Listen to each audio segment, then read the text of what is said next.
राधा अष्टमी की हार्दिक शुभकामनाएं। तो दोस्तों, आज मैं राधा अष्टमी के उपलक्ष्य में भोग बना रही हूँ। तो मैं बताऊँगी क्या क्या बनाया आज हमने और सिखाऊंगी भी। तो सबसे पहले मैंने सीताफल लिया, जिसे आप लोग कद्दू भी बोलते हैं। तो ये मैंने काट लिया। तो दोस्तों, आधा कद्दू मैं बनाऊँगी।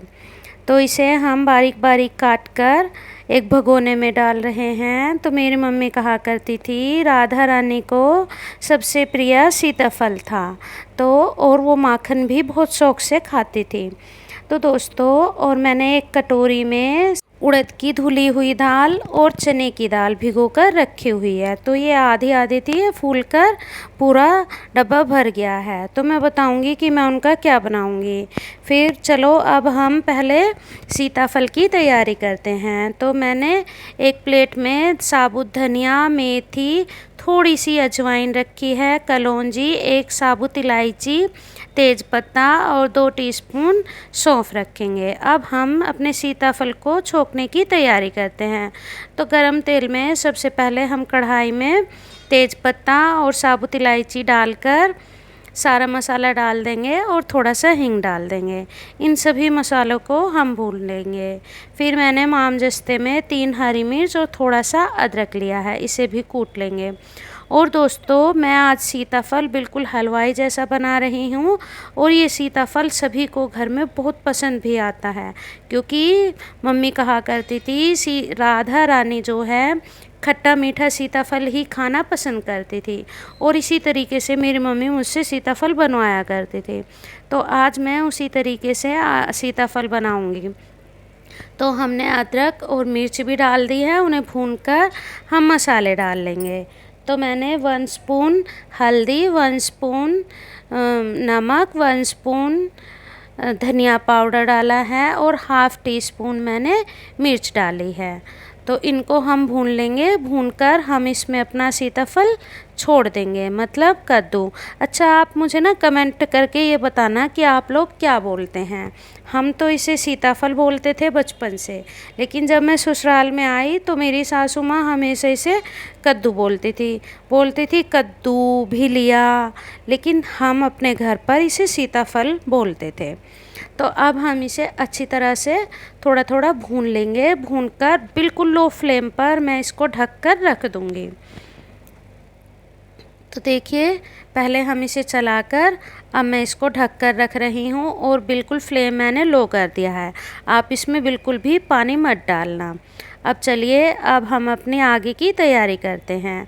तो ये मैंने चने की दाल ली हुई है और उड़द की दाल, इसको हम अच्छे से धो लेंगे, रगड़ रगड़ के धो लेंगे। ये मैंने 2 घंटे हो गए हैं फुलाकर रख दी थी, मतलब भिगो कर रखती थी। तो जब तक ये मैंने सोचा कि मैं घर का काम फिनिश कर लूँगी, तो मैंने चाय नाश्ते का काम फिनिश कर दिया, किचन साफ़ कर ली। और अब हम राधा अष्टमी की तैयारी कर रहे हैं, राधा जी के भोग की तैयारी कर रहे हैं।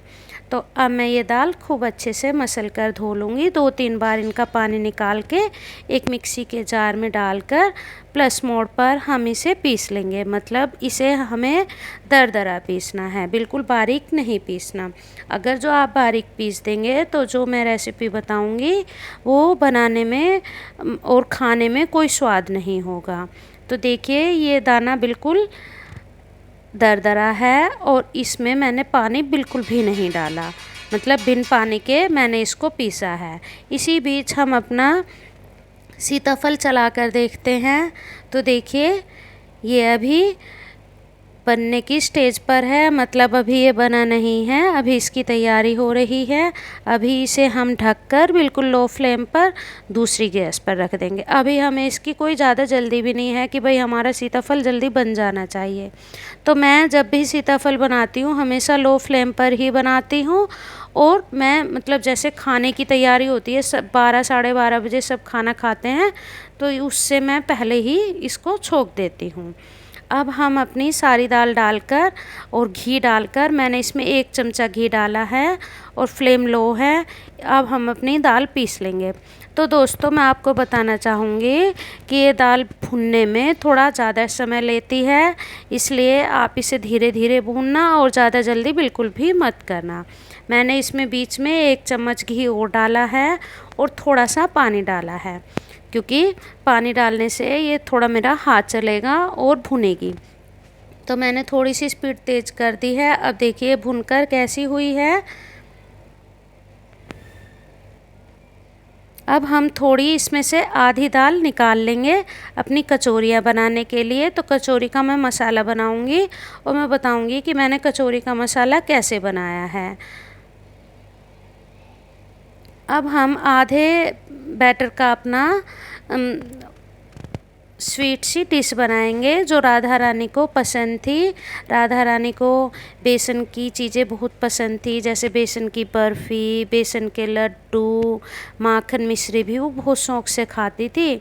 और उन्हें अरबी खाना पसंद था और सब्जियां तो वो अधिकतर सभी खाती थी। कोई कहे कि भाई ये पसंद था, ये पसंद था, वो तोरी और घिया खाना भी बहुत पसंद करती थी।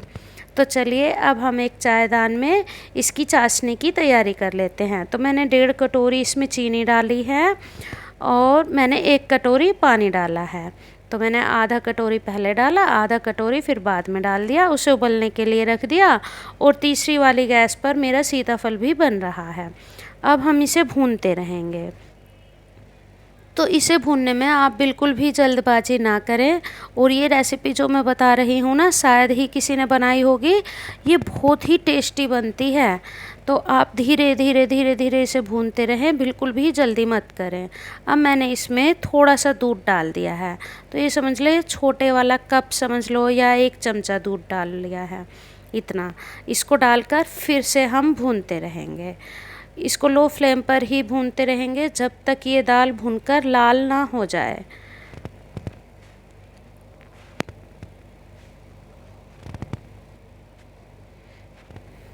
अब मैंने अपना चायदान का मतलब जो मैंने अपनी चाशनी रखी हुई है वो भी चला दी है।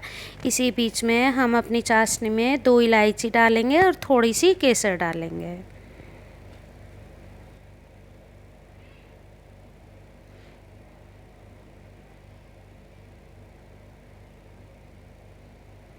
तो दोस्तों मेरी ये भी भुनकर तैयार है, दाल भुनकर बिल्कुल तैयार है। और इसमें मैंने दूध भी डाला है। आप ध्यान रखना दूध ज़रूर डालना, नहीं दूध नहीं डालोगे तो ये दाल फूलेगी नहीं। मैंने दूध में इसलिए डाला है जिससे हमारी दाल थोड़ी फूल जाए। अब मैं ये चाशनी धीरे धीरे से डालती रहूँगी और धीरे धीरे से इसे चलाती रहूँगी। तो जब ये सारा मिक्स हो जाएगा तब मैं अपनी चाशनी और डाल दूँगी।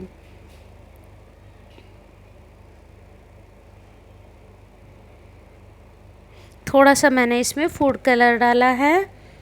तो आप चाहें डाल लेना, नहीं तो स्किप कर देना, ज़रूरी नहीं है फूड कलर डालना। तो मैं थोड़ा सा बच्चों के टेस्ट के हिसाब से, बच्चों को थोड़ा सा कलरफुल अच्छा लगता है तो इसलिए मैंने थोड़ा सा इसमें कलर डाला है। अब हम इसे उबालेंगे। दोस्तों आप सोच रहे होंगे कि इसमें इतना पानी डाल दिया। मैं आपसे कहना चाहूँगी कि दाल जो है, दाल फूलनी ज़रूरी है, इसलिए इसमें पानी थोड़ा ज़्यादा डलेगा, नहीं तो हमारी दाल कच्ची रह जाएगी। अब मैंने इसमें 1 कप मिल्क पाउडर डाला है। आपके पास मिल्क पाउडर ना हो तो आप खोया भी डाल सकते हैं।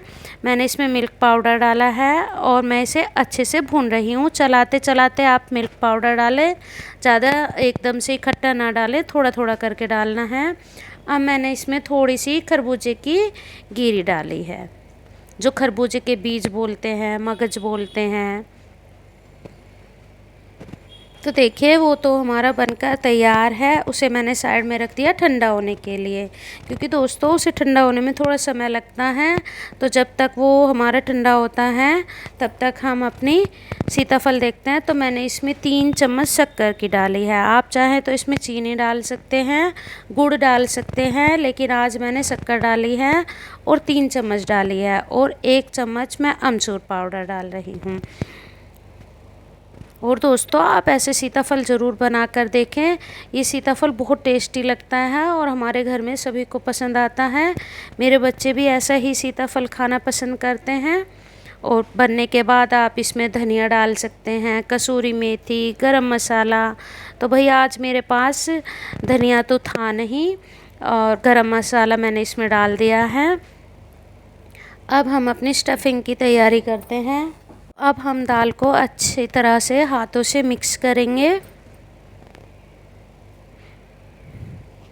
जब ये मिक्स हो जाएगी तो अब हम इसमें मसाले डालने शुरू करेंगे। तो मैं सबसे पहले अमचूर पाउडर डाल रही हूँ। अमचूर पाउडर आप बिल्कुल भी स्किप मत करना, नहीं तो कचौरी में स्वाद नहीं आएगा। फिर मैंने इसमें लाल मिर्च डाली है, नमक डाला है और हम इसमें चाट मसाला डालेंगे और भुना हुआ जीरा ज़रूर डालेंगे। तो मैंने चाट मसाला डाल दिया है, भुना जीरा और धनिया पाउडर डाला है। अब हम अपनी स्टफिंग को हाथों से मिक्स कर लेंगे। तो दोस्तों ये कचौरियाँ बहुत टेस्टी लगती हैं और जब हम ये कचौरी बनाते हैं ना तो कई बार ऐसा होता है कि जब हमें बाहर घूमने जाना होता है ना तो ये कचौरियाँ हम बनाकर साथ ले जाते हैं। आज तो मैं आटे की बना रही हूँ और नहीं तो हम मैदे से बनाते हैं और मैदे वाली कचौरियाँ ऐसी खस्ता कचौरी बनती हैं, वो हम सफ़र में अक्सर लेकर साथ जाते हैं। तो मैं आपसे कहना चाहूँगी कि अगर जो आप चाहें तो आप मैदे वाली कचौरियाँ मतलब बाहर आने जाने के लिए भी स्टफिंग से बना सकते हैं और घर में जो बनाई जाने वाली पूरी है उसका तो भाई स्वाद ही अलग है, ये तो बहुत ही टेस्टी लगती है। चलिए अब मैंने आटा भी लगा लिया है। तो दोस्तों मैं कहना चाहूँगी आटे में मैंने नमक डाला है, थोड़ी सी अजवाइन और मैंने 1 टीस्पून इसमें चावल का आटा भी डाला है, जिससे हमारी कचौरियाँ खस्ता भी बनेंगी और बहुत टेस्टी लगेंगी। तो चलिए अब हम अपनी कचौरी बनाने की तैयारी करते हैं। तो मैं आपको बताऊंगी किस तरीके से बनानी है। तो दोस्तों आप नीचे से पतली मत करना, साइड की किनारियों से ऐसे मतलब गोल करना, कटोरी सी बना लेना, इसमें अपनी स्टफिंग रखना। और मैं आपको बताना चाहूँगी कि ये स्टफिंग ज़्यादा नहीं भरी जाती, ज़्यादा स्टफिंग से हमारी कचौरी फट जाएगी। तो आप ऐसे इसको बना लेना गोल बनाकर और हाथों से इसको हल्का हल्का से दबाना। तो अगर जो आपसे हाथों से नहीं बनती तो थोड़ा सा चकले पर तेल डालकर हाथों से फैलाना। देखिए आप बीच में से मत दबाना, थोड़ी थोड़ी सी किनारों में से दबाकर फिर हाथों हल्का सा हाथों से चलाकर और ये कचौरी बन जाएगी। और भाई ये कचौरी तो बहुत ही टेस्टी लगती है। आप आलू की कचौरी सब कचौरियाँ खाना भूल जाओगे इस कचौरी को खाकर। देखो मैंने थोड़ी सी हाथ से बढ़ा ली और अब हम इसको उतार लेंगे। तो दोस्तों आप जब कचौरियाँ ये बनाएं ना तो बड़ी कढ़ाई हो तो उसमें 2-3 कचौरी डाल सकते हैं, नहीं तो सिंगल सिंगल कचौरी ही बनाना। देखिए मैं दिखाऊंगी भी कि ये कितनी अच्छी फूल कर आई है। देखो फूली है ना, और ना ये बिल्कुल भी फटी है। तो आप जब ये मसाला कचौरी बनाएं तो इस तरीके से ही बनाना। और भाई ये कचौरी तो बहुत टेस्टी लगती है और आज तो राधा रानी भी बहुत खुश हो जाएंगी ये कचौरियाँ खाकर। तो देखिए मैंने 2-3 कचौरी बनाई हैं, आपको दिखाई हैं। अब हम अपनी पेड़े की तैयारी करते हैं। तो ये सारा बैटर अब हम एक थाली में डालकर इसमें कोकोनट पाउडर डालेंगे और आप चाहें तो मोदक भी बना सकते हैं इससे। जैसे गणेश चतुर्थी चल रही है, गणेश जी का उत्सव चल रहा है, तो इससे मोदक भी बहुत अच्छे बनते हैं और टेस्टी भी लगते हैं। लेकिन आज तो मैं सारी डिश राधा रानी की पसंद की बनाऊंगी और राधा रानी के लिए बनाऊंगी।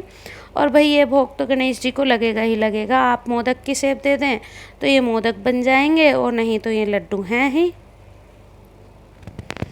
अच्छा आप मुझे ना कमेंट करके बताना आपको मेरी रेसिपी कैसी लगती है। अगर जो आपको पसंद आती है तो अपने दोस्तों को शेयर करें, चैनल को सब्सक्राइब करें। चलिए मैं राधा रानी को भोग लगाने जा रही हूँ। तो अब मैं आपको दिखा रही हूँ कचौरी कैसी बनी है। तो देखिए कचौरी में स्टफिंग खूब अच्छे से भरी हुई है और बड़ी टेस्टी भी बनी है। तो दोस्तों आप भी ऐसे बनाएं। बाय दोस्तों।